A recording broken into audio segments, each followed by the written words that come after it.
Ed here with the Digital Digest, and today I wanted to share a comparison between the Microsoft Surface Pro 8 on the left and the Lenovo X12 Detachable on the right. Now, these are incredibly similar machines. In fact, the X12 Detachable is essentially Lenovo's answer to the Surface Pro line, and up until the 8th generation, this brand new offering from Microsoft, I would have told you the X12 had many advantages, such as Thunderbolt, but of course, things have changed with this brand new 8th generation Surface Pro. But before we get into pricing, specifications, let's take a look and a listen to the display and speakers on each of these ultra portables. Audio is at 100%, as is brightness.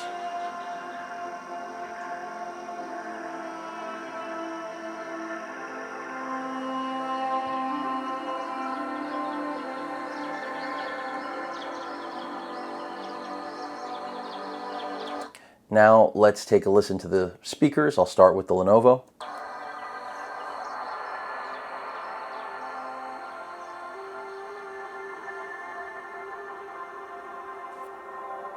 And now the Surface Pro 8.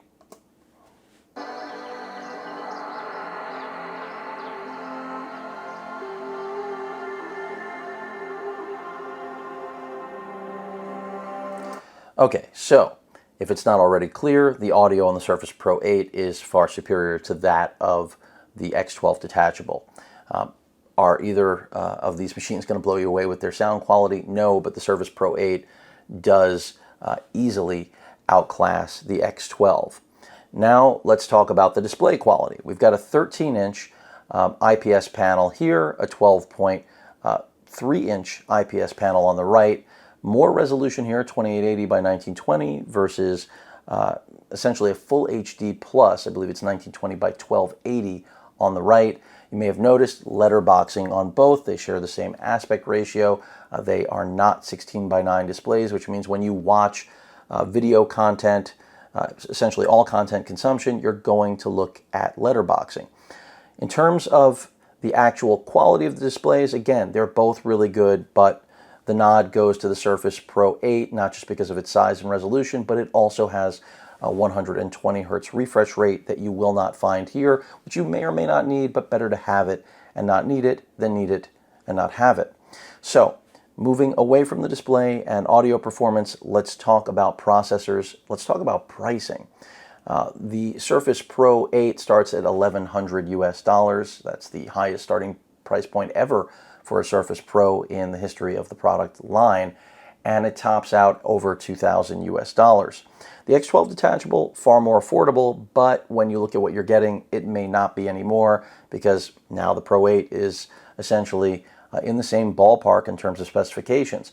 So I believe this starts at around $1,200 US, tops out at around $1,500, but what's available because of supply chain constraints is a whole nother topic, and I imagine with the launch of the Surface Pro 8, we're going to see the X12 go down in price significantly. In fact, I wouldn't be shocked if we see a refresh of this soon in order to answer the Surface Pro 8's new footprint. So, by the way, weight very similar on these, and generally speaking, as I've already mentioned, the X12 will be less expensive, as it should be. Core i5 11th gen Intel processor inside the X12 here. It's really up to you. You want to go Core i5, you want to go Core i7. Those are the ones I recommend. 8 gigs of RAM or 16. Both of these have 16 gigs of RAM. Of course, the RAM is soldered. And in terms of hard drive options, you will pay a lot more for SSD storage here than you will here. But let's just be real about this. The Surface Pro 8 is the better machine. You know, this is not a similar comparison to the one that I did with HP's Spectre X360 13T, and that's because the 13T is a more dynamic product than most of these sort of two-in-ones with detachable keyboards. But when it comes to a clone of the original, which is the X12 Detachable, the clone, and the fact that the X12 had advantages up until the launch of this product, those advantages have now been, as I've said in the past, pretty much put to bed. So the X12 had a clear advantage having Thunderbolt connectivity. We now have that. And in fact, there are two Thunderbolt 4 ports on the Surface Pro 8 as opposed to the single port on the X12. I also think the build quality and design language on the Surface Pro 8 is superior in many ways, unless you absolutely must have a ThinkPad. And some people will prefer the ThinkPad keyboard over the signature keyboard for the Surface Pro 8. When it comes to pen input, both are good, but again, no question, the Slim Pen 2 included with the signature keyboard is better on the Surface Pro 8 than the pen that comes with, even though it's a value-oriented build, the X12 Detachable. And that's not to say that the pen with the X12 Detachable is bad. It's not. It's a Wacom-based experience. So it's good. It's just not as good as the experience you're going to get out of the Slim Pen 2. Microsoft has also incorporated haptic feedback. It's very limited in terms of usability, but something I would be remiss if I did not mention. So again, the pen, the inking experience is definitely better with the Surface product than the Lenovo. I wouldn't say they're worlds apart, but you have to acknowledge where one is better than the other, and Microsoft does it better than Lenovo, at least at this, the time of this review. We'll see what Lenovo has up their sleeve for next gen, but I wouldn't hold my breath. It is nice that there's a place to pocket the pen. Of course, with the Surface, you have that compartment, which is great, something introduced with the Surface Pro X back in 2019, and it's good that it's now finally a part of the general picture for this device as well. Now let's talk about software. Windows 11 here, Windows 10 here. Of course, this will be upgraded to Windows 11, but there's something to be said for this being the launch device for Windows 11.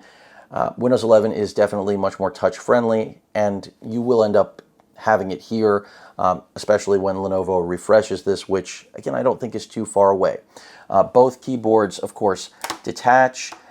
You have a kickstand on both, Lenovo emulating that which has been made by Microsoft. I think the keyboard for a lot of business users is actually better on the ThinkPad. The X12 just emulates it. You have the same setup, fingerprint scanner. I think a lot of people are going to enjoy that. Microsoft, though, has done an excellent job with their type cover over the years, and it's just gotten better generation after generation.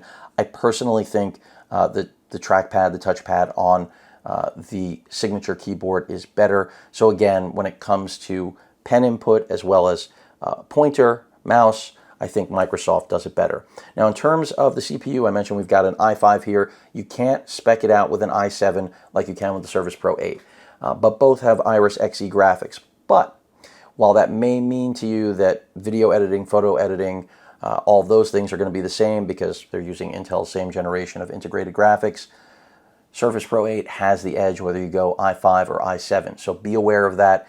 It's going to outperform the X12 Detachable regardless of the fact that even if you go with the i5, and this has an i5, you will get more performance out of the Surface Pro 8. Thermals are simply better. In addition to that, something you need to be aware of is battery life.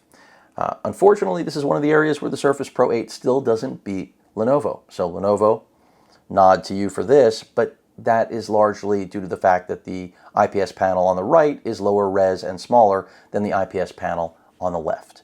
So about 8 to 9 hours here, closer to 10, maybe even more with the X12 Detachable. So if longevity is what you're after, and you're not worried about the small performance difference that you will get out of the Surface Pro 8, then this is the way to go with battery life. But I will say when it comes to build quality, this doesn't feel bad.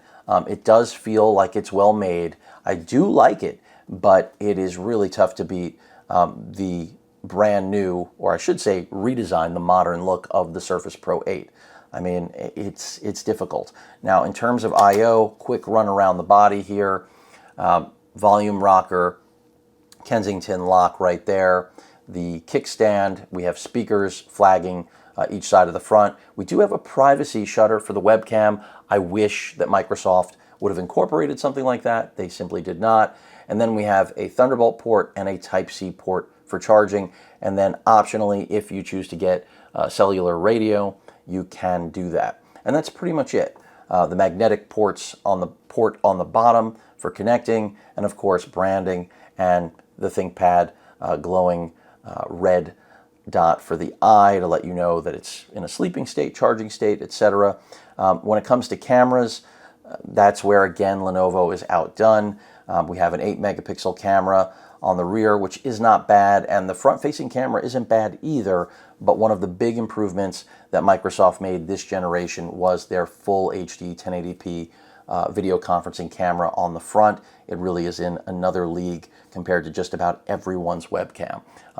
From any type of Ultrabook laptop, it doesn't matter, Microsoft is going to have the W when it comes to webcam quality. But this is a really nice machine. I think it just had a clear edge over the previous generation Surface Pro, the 7th gen, of course, between having better battery life as well as Thunderbolt. Those things now become an issue of days past. And the kickstand works just like the one on the Surface Pro. Really not that much of a difference. You can make this thing almost completely flat. It's really up to you. And the Pogo connectivity is perfectly fine. Nothing wrong with that either. It doesn't get very hot, but as I mentioned, you're not going to get the same performance out of the integrated graphics with this. Not worlds apart, but the edge does go to the Surface Pro. Taking a look at the Pro, separating it, which it does have a little bit more of a solid connection. And this is actually a little bit heavier, believe it or not, but that's not surprising. It is a 13-inch panel now. Microsoft's Connect charger right there, 2 Thunderbolt 4 ports, so that does mean you can charge this and still have 2 active Thunderbolt 4 connections, which is great in my opinion. Smart move by Microsoft. Your power button, nothing along the top, volume rocker on the left, and your microphone headphone jack right there. And that is it. Nothing else on this. If you want to upgrade the SSD, you can. I don't think that's a great selling point, but Microsoft likes to point it out, and I understand why. Previous generations could not be upgraded, so now that they can, it is worth talking about. Build quality here is really excellent. That's really the pitch with the entire Surface lineup. You are buying it for the identity, the design, and sometimes the way it attaches, although right now it was giving me an issue. But it's a really nice machine. I don't think you can go wrong with either of these, but there's no question the nod goes to the Surface Pro, in my opinion at this point. Prior to the 8th gen product coming out, I would have told you the X12 had an edge clearly because it did in just about every department, but now with the revamped design, larger display, 120 hertz refresh rate, yes, it can't still achieve the battery life of the X12 Detachable, but it's got a better display, better webcams, better overall build quality, but you certainly are going to pay for it. And that's what I think is really the most important point in closing here. And of course the inking is better too, which if that's something that's principal to picking this up, then that's something you're going to care about. The X12, really delivers the ThinkPad experience in a detachable, which is why it's called the X12 Detachable, and it is good. It's just not as good as the Surface Pro 8.